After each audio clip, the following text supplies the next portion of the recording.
안녕하세요. 워런 버핏처럼 매일 신문을 박전무와 함께 읽으면서 투자의 고수가 됩시다. 오늘 8월 16일 수요일 순서입니다. 광복절 잘 보내셨습니까? 네. 오늘은 매일경제신문에서 기사를 가져왔습니다.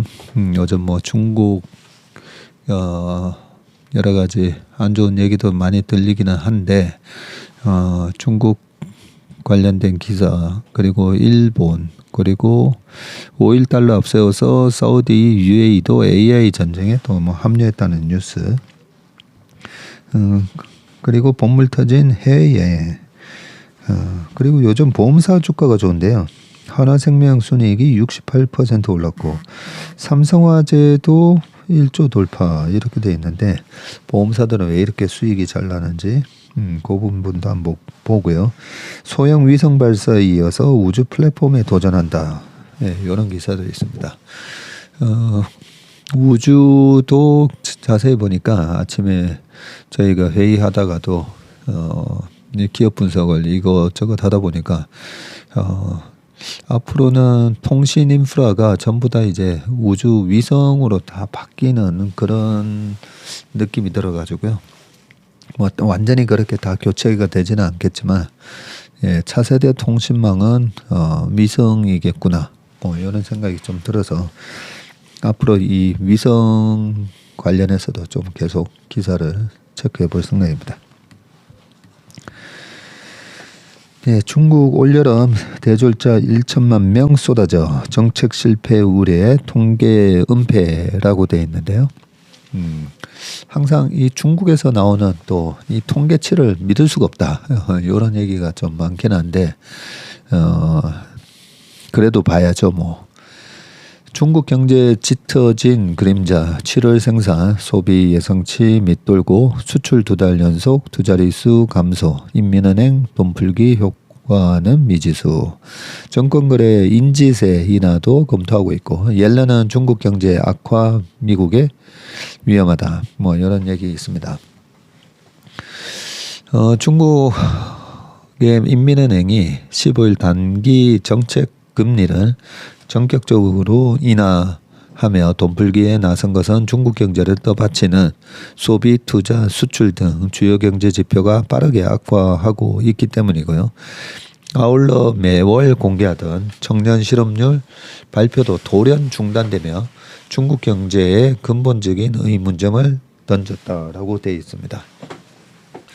이날 중국 국가통계국이 발표한 7월 실물 경제 지표는 시장 예상치를 밑돌면서 부진한 흐름을 보였는데요.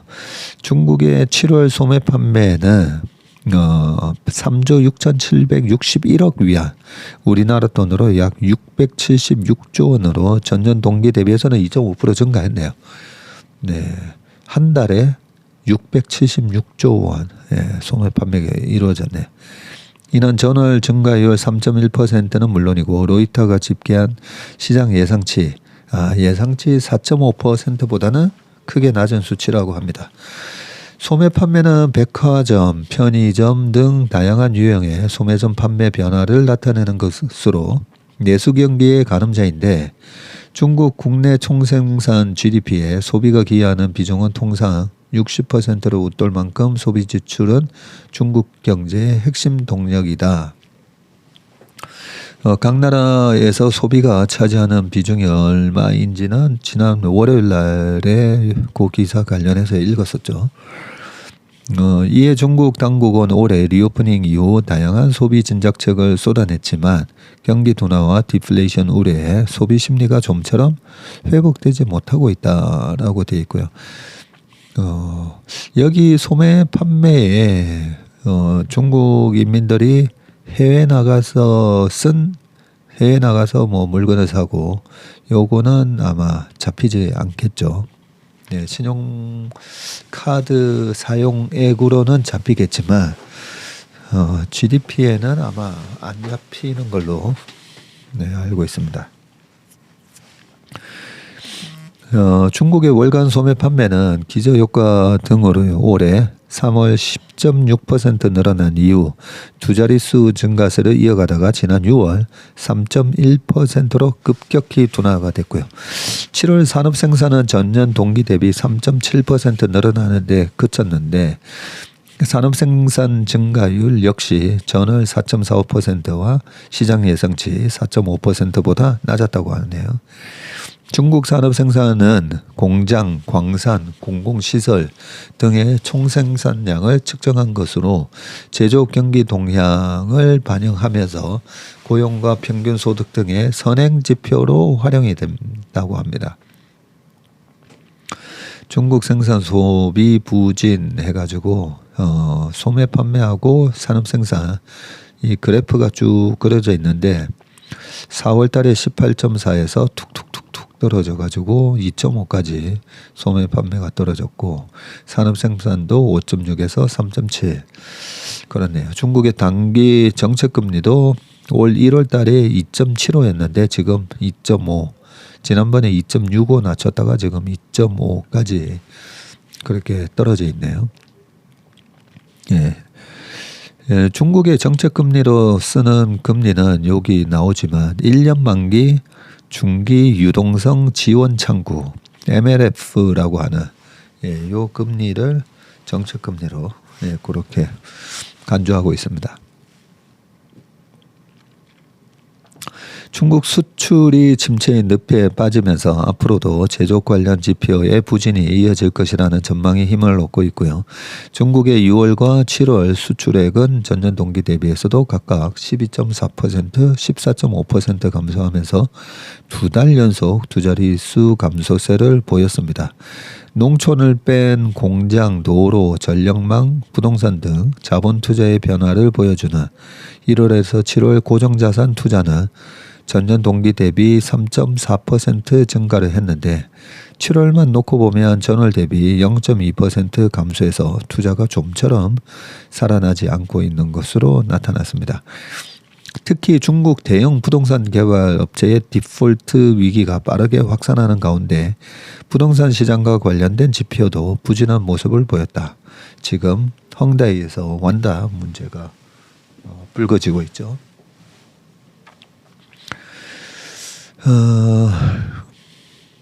지난 1월에서 7월 부동산 개발 투자는 전년 동기에 8.5%나 떨어졌고요.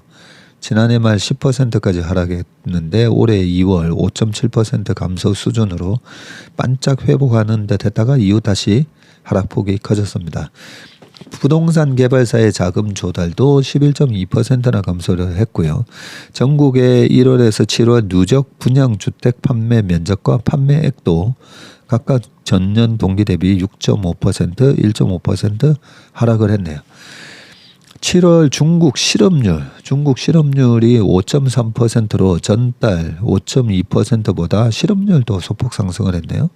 다만 중국은 이달 발표에서 청년 실업률을 포함한 연령대별 실업률을 공개하지 않았는데 중국의 6월 16세에서 24세 청년 실업률이 21.3%로 사상 최고치를 경신한 가운데 신규 대학 졸업자가 취업시장에 대거 유입된 7월 청년 실업률을 발표하지 않은 것이다 라고 되어 있습니다. 제가 좀 전에 뭘 이렇게 계속 찾았냐면요. 분명히 커피를 제가 타왔는데 커피가 도대체 어디 놔뒀는지 몰라가지고 저기 있나 한참 찾다가 참 요즘 돌아서면 이제 까먹잖아요.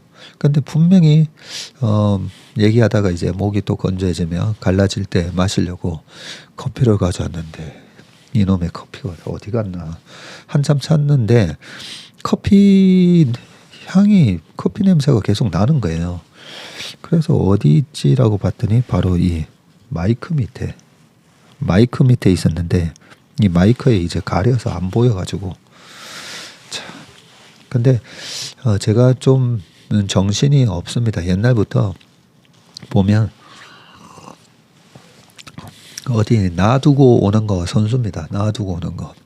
정말 이게 나이가 들어도 고쳐지지 않아서 항상 택시 타고 일었을 때 택시 안에 뭐 놔둔 거 없는가 돌아보고 이제 일어서는 버릇 때문에 그나마 좀 잃어버리는 게 많이 좀 줄긴 줄었는데요. 저희 딸이 똑같더라고요. 저희 딸도 뭐 이래 같이 가다 보면 내 위에 잠바 어디 갔지 하면서 예전에 여의도에서 편의점도 가보고 했는데 결국 어디 놔뒀는지도 모르고 그랬었는데 이게 DNA가 있더라고요. 약간 정신없는 DNA. 그러고 보니까 저희 어머니도 좀 비슷하고 그래서 그게 저희 어머니가 이렇게 깜빡깜빡 하시면 아버지가 그 나이가 들어서는 치매 초기 증세다 뭐 이런 말씀도 뭐 하실 때도 있긴 한데 근데 제가 그럽니다. 그 어머니 깜빡깜빡하는 것보다 제가 더 심하다고. 예전에 이 깜빡깜빡하는 거는 그 DNA가 좀 있는 것 같습니다. 이런 거 방금도 제가 도대체 이 커피를 어디다 뒀는지 모를 때는 머릿속으로 또 막 좀 정신없는 것에 대한 자책을 하기도 하는데 아무튼 커피를 다시 찾았습니다. 근데 왜 이렇게 깜빡깜빡 하는가 생각해보면 잡생각이 많아서 좀 그런 것 같기도 하더라고. 항상 뭔가 생각을 하다 보니까 그래서 저 같은 사람이 보니까 길치더라고요. 길치. 근데 왜 길치였을까? 옛날에 그 회기동에 학교가 있었잖아요. 경희대가. 회기동으로 가는 버스가 2개가 있었거든요. 저희 집 앞에서. 하나는 저기 경동시장을 지나서 가고 하나는 왕십리에서 바로 이제 꺾어져서 청량리 쪽으로 가는데 왕십리 지나서 청량리에서 경동시장을 안 거치고 가는데 6개월이 지나고 2학기였는데 어떨 때는 한약 냄새가 나고 어떨 때는 버스에서 한약 냄새가 안 나는 거예요. 그래서 왜 어떨 때는 한약 냄새가 나고 어떨 때는 한약 냄새가 안 나나 봤더니 그 117번 뭐였지? 하고 그 38-2 그 한 버스는 38-2는 경동시장을 안 거치는 거예요. 그것도 6개월 지나서 알았습니다. 이쪽은 경동시장을 안 거치고 가고 그러면 나는 왜 이걸 몰랐을까 생각해 보면 버스 안에서도 계속 이렇게 잡생각을 많이 해서 그랬던 걸로 생각이 납니다. 이 잡생각이 많아서 삼천포로 가끔씩 빠지게 됩니다. 지금도 결국은 또 삼천포로 빠졌는데요. 참 제가 삼천포가 삼천포 기행이 재밌다는 분이 계셔가지고 근데 우리가 말로는 뭐 삼천포로 빠졌다 하는데 도대체 삼천포가 어디 있는지 한번 찾아봤거든요. 찾아봤더니 대충 뭐 그 동네겠지 했는데 사천공항 밑으로 이래 쭉 내려가다 보면 그쪽이 이제 사천시고 그쪽에 삼천포가 있더라고요. 그러면 삼천포로 빠진다. 이 말은 도대체 왜 생겼나 궁금해가지고 여기저기 이것저것 찾아봤더니 가장 유력한 게 이 말인 것 같더라고요. 70년대쯤 부산에서 진주 가는 열차와 삼천포 가는 열차를 붙여서 운행했던 시절이 있었답니다. 양역에서 두 열차를 뜯는 작업을 했는데 계양역에서 두 열차를 뜯는 작업을 했는데 근데 개떡같이 삼천포행 선로는 계양역에서 바라봤을 때 남문산역 방면에서 분기되기 때문에 삼천포 가는 열차는 가는 진행 방향과 거꾸로 한 다음에 진주행에 붙여서 운행을 했다네요. 즉 진주행 열차와 삼천포행 열차는 좌석 방향하고 기관차 방향이 서로 반대였고 진주행이 앞에서 끌고 삼천포행이 장패단으로 밀어주는 방식이었는데 이렇게 하다 보니까 두 열차의 객차 간 이동이 자유로워서 결국에는 사람들이 실수로 다른 열차에 가게 되었는데 이때 삼천포로 빠졌다라는 말이 생겼다고 위키백과에 이래 나온다고 합니다. 잠시 또 삼천포로 빠져서 삼천포의 유래에 대해서 좀 알아봤습니다. 두 번째는 일본 예상치 2배 웃돈 GDP 내수 위축에 반짝 성장 그칠 수도라고 되어 있습니다.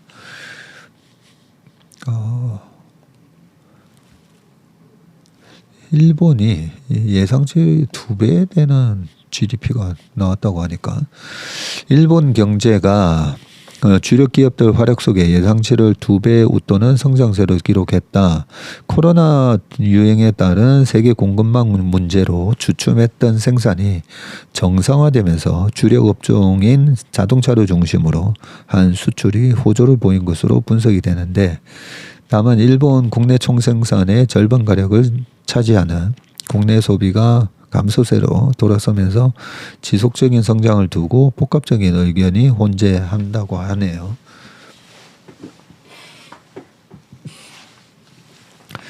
15일 일본 내각부가 발표한 GDP 속보치에 따르면 올해 2분기에 일본 경제는 예상치인 0.8%의 2배 가까이인 1.5% 성장세를 기록을 했다고 합니다. 이를 통해서 일본 경제는 3개 분기 연속 성장세를 이어나갔다라고 되어 있고요. 플러스 성장에 힘을 보탠 것은 뭘까? 역시 수출이었습니다. 수출은 전기 대비 3.2% 증가하면서 2개 분기 만에 플러스로 돌아섰고요. 가장 큰 역할을 한 것은 반도체 공급 부족으로 어려움을 겪었던 자동차 부문에서 수출이 활발하게 이루어진 것이다. 자동차는 지금 우리나라뿐만 아니라 우리나라도 지금 수출 증가율이 플러스로 좀 의미 있게 나오는 거는 자동차하고 조선 요 2개밖에 없고 화장품도 있긴 합니다. 여기에 밀려드는 외국인 관광객도 GDP 성장에 한몫한 것으로 분석된다. 현지에서는 올해 상반기에만 1,100만 명이 넘는 관광객이 일본을 찾은 것으로 보고 있다라고 하네요. 상반기에만 1,100만 명. 그러면 하반기에 더 늘어날 거니까 일본도 올해 전체적으로 한 2,500만에서 한 3,000만 명 관광객이 가겠다, 그죠? 문제는 지속 가능성인데 2분기 설비 투자 항목은 0%대로 큰 변화가 없었고요. 일본 경제계에서는 2분기 연속 플러스라는 점을 주목하고 있지만 다른 한편에서는 코로나 이후 별다른 모멘텀을 찾을 수 없다는 점에서 기업 투자가 당분간 크게 늘어나지 않을 것으로 보고 있습니다. 이와 함께 수출이 늘어난 것에 비해서 아쉬운 점은 수입의 감소인데 수입은 전기 대비 4.3% 감소하면서 3개 분기 연속 마이너스를 이어갔다. 원유 등 광물성 원료와 코로나 백신 등 의약품, 정보기술 제품 등 수입이 줄면서 감소세가 이어졌고요. 수입이 줄고 수출이 늘면서 GDP 증가로 이어졌다는 분석도 나오고 있습니다. 장기적으로 불안한 점은 내수와 관련된 부분인데요. 이번 2분기에 개인 소비는 0.5% 줄어들면서 3개 분기 만에 마이너스로 돌아섰고, 개인 소비는 줄어드는데 관광객이 와가지고 막 써주겠죠.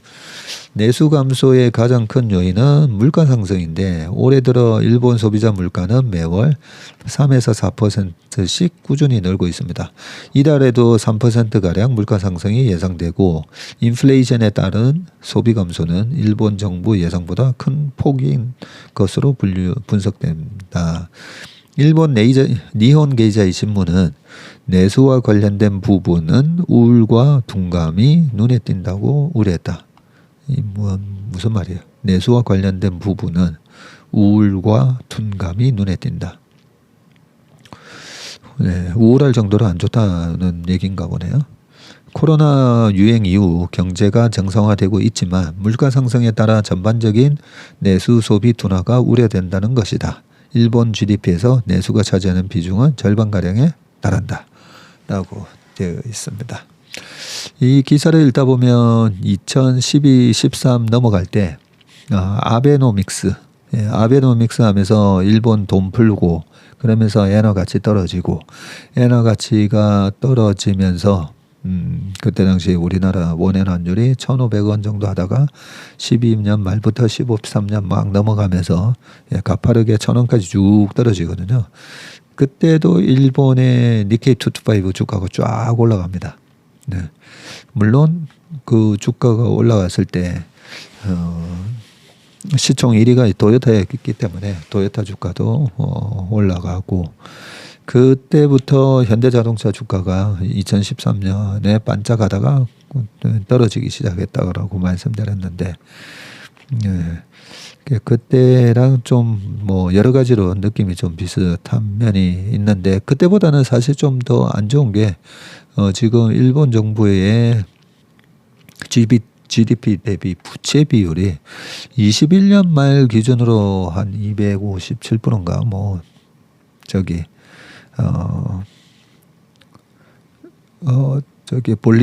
볼리비아 다음으로 가장 높은 그런 GDP 대비 부채 비율을 나타내고 있기 때문에 어쨌든 뭐 그런 걸 핑계로 또 돈을 풀고 경기 부양한다고 하고 뭐 이런 상황에서 엔화가 약세로 가면서 엔화가 약세로 가니까 일본 여행 가면 싸니까 아무래도 일본 여행으로 많이 가게 되고 그렇게 와서 관광객들이 돈을 쓰고 또 수출이 잘 되면 다시 경기가 살아나고 그런 패턴을 보일 거기 때문에 2012, 13, 14년도에 일본의 증시에서는 어떤 기업들이 올랐고 어떤 기업들이 떨어졌는지 그런 거를 좀 공부해 보고 싶다 이런 생각이 좀 들죠. 네, 그 다음 기사를 또 읽어보겠습니다.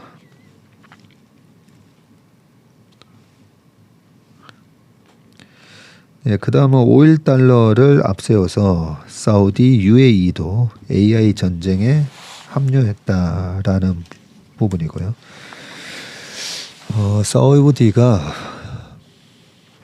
돈이 많아지면서 그죠? 유가가 지금도 이제 80불 위에서 놀다 보니까 사우디에서 유가가 높을 때 벌어들인 돈으로 미래 성장 사업에다가 많이 지금 지르고 있습니다.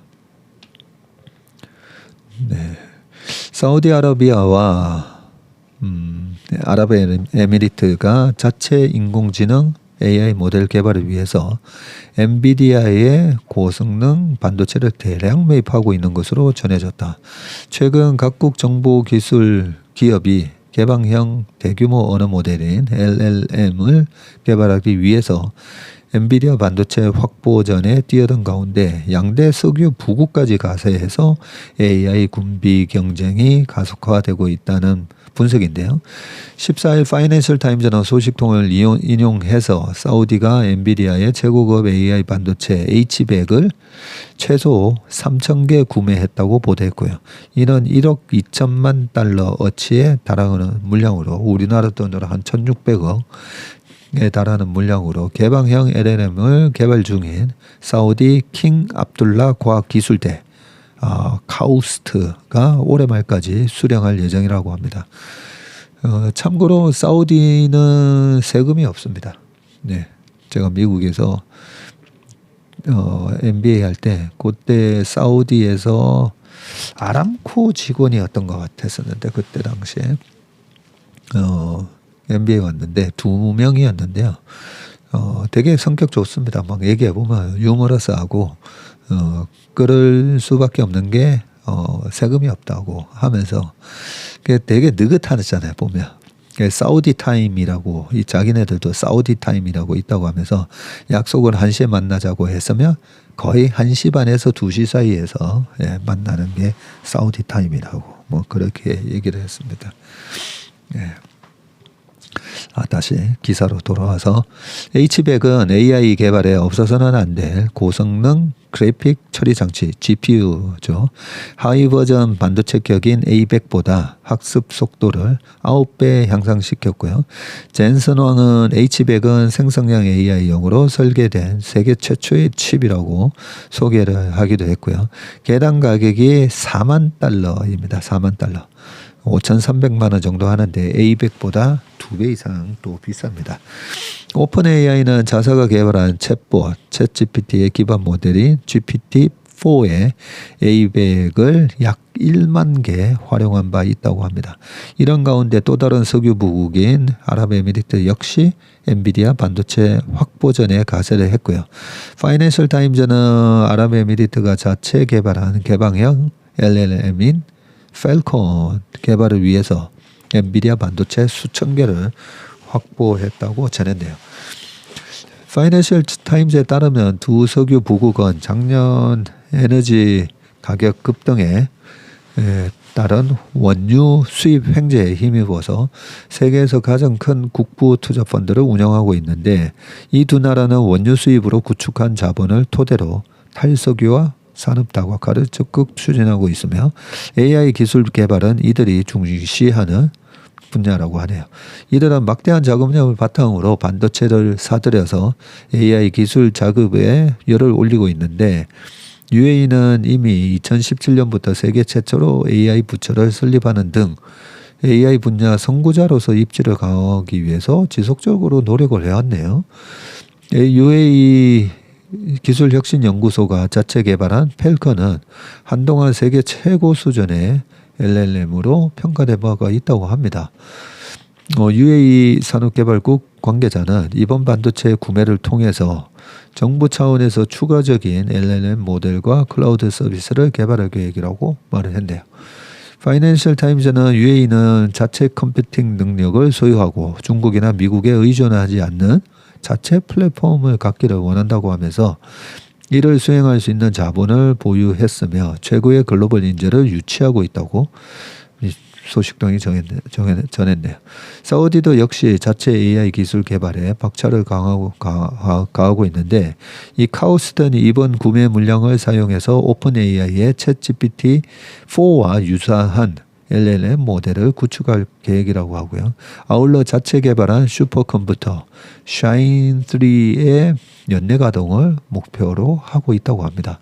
이에 대해서 서방 IT 기업에도 공격적으로 접근을 하고 있는데 파이낸셜 타임즈에 따르면 이들 국가의 국부 펀드는 최근 서방 AI 스타트업으로부터 LLM 개발 코드와 전문 지식을 제공받기 위해 접근한 것으로 알려졌습니다. 이 같은 제안을 받은 AI 기업 관계자는 우리 인재를 간접적으로 활용하기 위해서 막대한 자금력을 제공하겠다는 제안도 받았다고 하네요. 한편 오픈AI와 구글을 포함한 대부분의 LLM 개발 업체가 엔비디아에서 반도체를 공급하고 있는 만큼 고성능 반도체 확보 경쟁은 더욱 치열해지고 있는데 엔비디아는 생성형 AI 구축과 훈련을 위한 LLM 구동하는 데 필요한 GPU 시장의 80% 이상을 장악하고 있습니다. 최근에는 중국 IT 기업까지 이 같은 경쟁에 뛰어든 상태이고요. 미국의 수출 규제가 본격화하기 전에 반도체를 미리 확보하기 위해 패닉 바잉에 나서겠다는 것인데 파이낸셜 타임즈에 따르면 텐센트, 알리바바, 바이두, 바이트댄스 등 틱톡의 모회사죠. 중국 4대 빅테크는 엔비디아에서 A800 반도체를 올해 안에 10억 달러어치, 내년 중에는 40억 달러어치 받기 위한 주문을 냈다고 합니다. H100 또는 A100보다 하위 버전인 A800을 구매한 것은 작년 중국에 가해진 미국의 반도체 수출 제한 조치 때문이고요. 다만 이들 기업은 수출 제한 조치가 하위 모델에까지 적용될 것으로 우려해서 미리 지금 패닉 바잉에 나선 것으로 보인다고 합니다. 중국 IT 기업이 조 바이든 미국 행정부의 반도체 수출 제한이 엔비디아의 하위 반도체에 적용될 것을 우려해서 A800 반도체 비축 경쟁에 뛰어들었다면서 최근 엔비디아 반도체에 대한 압도적인 수요로 그들이 우려하는 부분 중 하나라고 파이낸셜 타임즈가 전했네요. 이에 대해 지난달에는 엔비디아의 AI 반도체 고객사 라인업에 일본 소프트뱅크가 추가된 것으로 알려졌습니다. 소뱅이 올해 하반기를 목표로 기업용 생성 AI 개발에 나서면서 엔비디아 고성능 반도체 수급에 더욱 압박이 가해질 것으로 전망이 됩니다. 네, 뭐 소뱅뿐만 아니라 우리나라 네이버, 뭐 카카오에서도 하고 있을 거고요. 엄청난 수요가 촉발이 됐네요. 보니까. 근데 사우디나 이렇게 중동에서도 이런 걸 하고 있다라는 거는 몰랐었는데 중국 쪽이 위축되는 부분을 이 중동에서 엄청나게 이제 돈질을 하면서 또 마구마구 이제 투자를 하고 있구나 뭐 이런 생각이 좀 드네요. 본물 터진 해외여행 1년 새 79% 늘었다고 합니다. 해외여행을 지금 많이 가시나 봅니다. 한번 보겠습니다. 팬데믹 종식에 해외여행 수요가 급증하면서 지난달 항공 여객 수가 올해 들어서 최고치를 기록을 했고요. 그래요. 지난달 7월 지난달 국적항공사와 외항사를 이용한 국제선, 국내선 여객 수는 한 몇 명 될 것 같습니까? 897만 7,651명으로 작년 7월에 500만 명이었는데 지금 900만이 됐네요. 야, 79% 증가를 했네요. 한 달에 900만 명. 와. 이 중 국제선 여객 수는 약 638만 3천 명으로 전년 동기 184만 명에 비해서 3.5배가 급증을 했네요. 네, 총 900만 명 중에 국제선 여객을 이용하는 숫자가 640만 명 정도 됩니다. 여행 수요 대부분이 해외로 옮겨가면서 국내선 여객 수는 작년 7월 316만 명 대비 18% 오히려 줄어든 259만 4천 명으로 집계가 됐네요. 코로나 이전 국면이 2019년 7월과 비교하면 83.8% 선까지 회복한 수준이라고 합니다. 7월 기존 여객 수는 팬데믹 이전 2019년도에는 1071만 명이었네요. 와, 한 달에. 네, 그때 2019년이 뭐 썩 그렇게 경제가 좋았던 해도 아닌데, 1071만 명이었다가, 그 다음 해에 268만 명으로 급락했고요. 하지만 2021년도에 321만 명으로 바닥을 짚기 시작한 이후에, 그러면서 작년에 회복이 500만, 올해 900만 이런 식으로 쭉 회복됐네요. 올해 국제사 외항사 합산 월별 항공 여객 수는 1월에 726만 명, 2월에 713만 명, 그리고 3월에 731, 4월에 760, 5월에 811, 6월 836만 명 등으로 점차 높아지는 추세이고 2019년 같은 달과 비교한 월별 회복률 역시 1월에 68.7%에서 6월 79.3%. 꾸준히 오르고 있습니다. 여름 휴가 성수기인 8월 여객 회복률은 더욱 높아져서 85%를 웃돌 것이라는 전망이 나왔네요. 네, 한 달에 1,000만 명. 1년이면 그러면 1년에 1억 2천만 명 정도. 물론 이제 7월이 성수기니까 아무래도 방학 때니까 그죠? 방학 때니까 좀 많이 나가기도 하는데, 이 비행기를 이용하는 숫자가 꽤 많네요.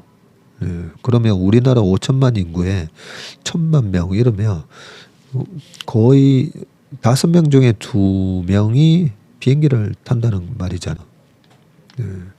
주변에 5명 중에 2명이 비행기를 타는가? 궁금하네요. 그 다음에 보험사로 넘어가 보겠습니다.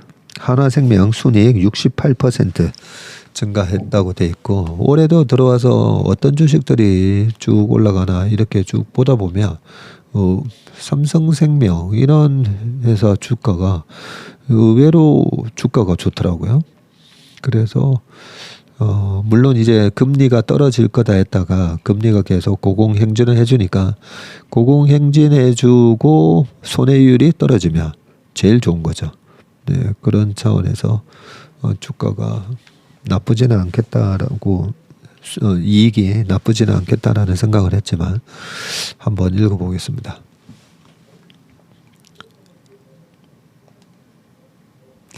보험사들이 올해 상반기를 호실적으로 마무리했고요. 2분기에도 삼성화재와 메리츠화재를 비롯한 선호의 보험사들이 약진을 했고요. 생명보험사들도 전년 대비 순이익이 크게 늘었는데 다만 이는 올해 도입된 새 회계제도 IFRS 17 적용이 유예된 효과여서 하반기에는 실적이 크게 조정될 전망이라고 하네요.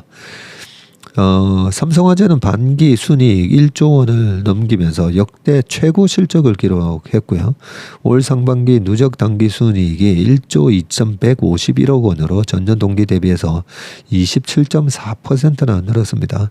특히 2분기 순이익이 6,032억 원으로 전년 동기 대비해서 40.3%나 증가를 했고요. 견조한 상승세를 이어온 메리츠화재는 올 상반기 순이익이 8,390억 원으로 전년 동기 대비해서 25.2% 증가했고, 같은 기간 KB손해보험의 순이익은 5,252억 원인데 지난해 2분기에 4억 매각 효과를 제외하면 전년 동기 대비해서 32.5% 증가하는 실적이네요. 이에 비해서 DB손해보험은 9,181억 원으로 전년 동기 대비해서 2% 오히려 줄었네요. 현대해상도 5,780억 원으로 15.8% 감소한 것으로 나타났는데, DB손보와 현대해상의 부진은 엔데믹 이후 자동차 보험과 실손보험 손해액이 늘어난 영향이다. 네. 생보사 실적도 선방을 했고요. 업계 1위 삼성생명의 상반기 당기 순이익은 9,742억 원으로 전년 동기 대비해서 54.5% 늘었고요. 하나생명은 68.6% 급증한 7,038억 원을 기록을 했다고 합니다. 이 보험사 주가가 완전히 정말 박살이 났던 게 2020년 이제 코로나가 터지기 전까지 뭐 계속 떨어졌었는데요. 그때 기억을 해보면 금리가 10년물 국채금리가 미국 기준으로 0.5까지 떨어지잖아요. 0.5까지 떨어지니까 저 보험사가 과연 생존할 수 있을까? 그러면서 PBR이 0. 한화생명 기준으로 0.1까지 제가 떨어졌던 걸로 기억이 납니다. 예, 삼성생명 같은 경우에 PBR이 0.32, 0.3, 0.2 얼마까지 떨어졌었고요. BPS가 지금 그때 당시에 22만 원, 20만 원에서 한 22만 원 했었는데, 삼성생명이 주가가 얼마까지 떨어졌냐면요.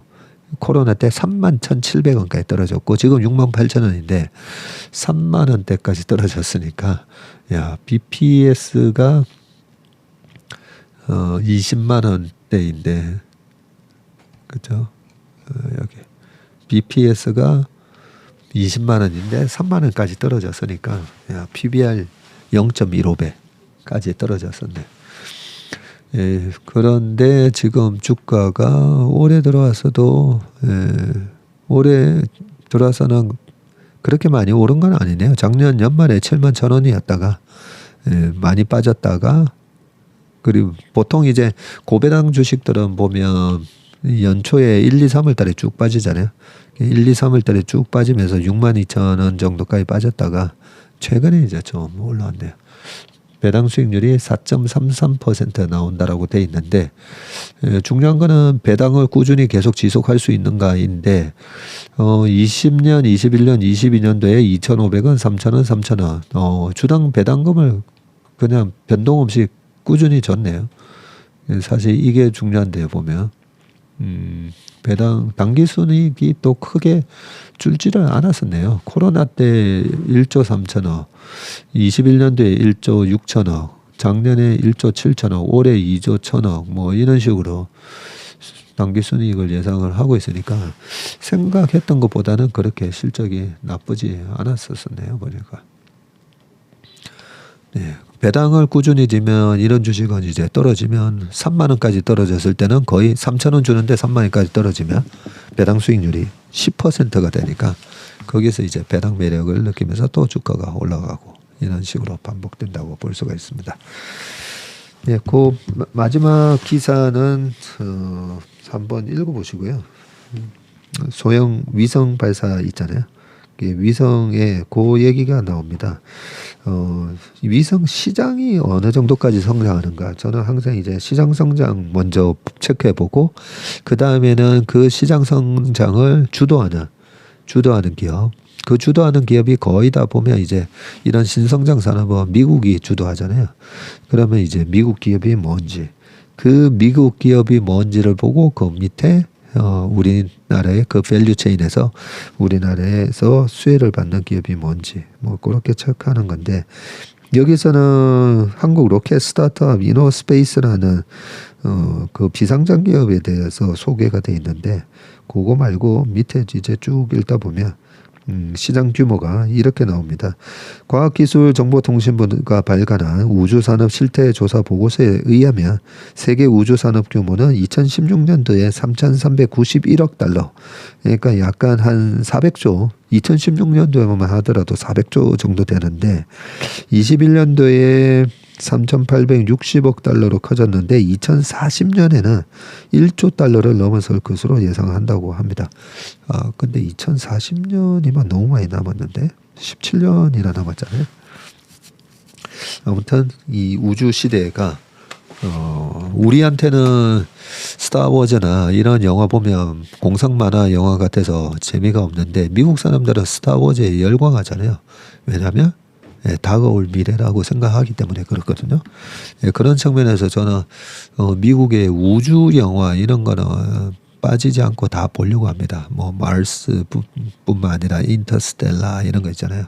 저번에 이제 뭐 패신저스 이런 것도 보면 우리의 미래가 저렇게 되겠구나라는 걸 미리 생각해 보고, 왜냐하면 나이가 들면 들수록 새로운 것에 대한 이제 거부감은, 그리고 나의 선입관과 고정관념에 사로잡힐 수가 있거든요.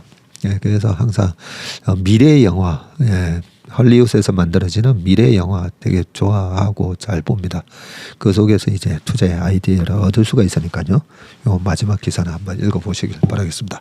오늘 웜의 신박 순서는 여기까지 하겠습니다. 오늘 하루도 건강하고 행복한 하루 되시길 바라겠습니다. 감사합니다. 강세장이 도래했는데도 왜 내 주식은 안 올라가지? 이제는 강세장이라고 했을 때 기본적 분석과 기술적 분석을 동시에 할 줄 알아야 되는데, 이게 참 말처럼 쉽지는 않습니다. 기술적 분석을 겸비를 했을 때 정말 투자의 고수가 되고 강세장에서 돈을 벌 수가 있고 약세장에서 내 돈을 지킬 수 있는 그런 수단으로 쓸 수가 있습니다.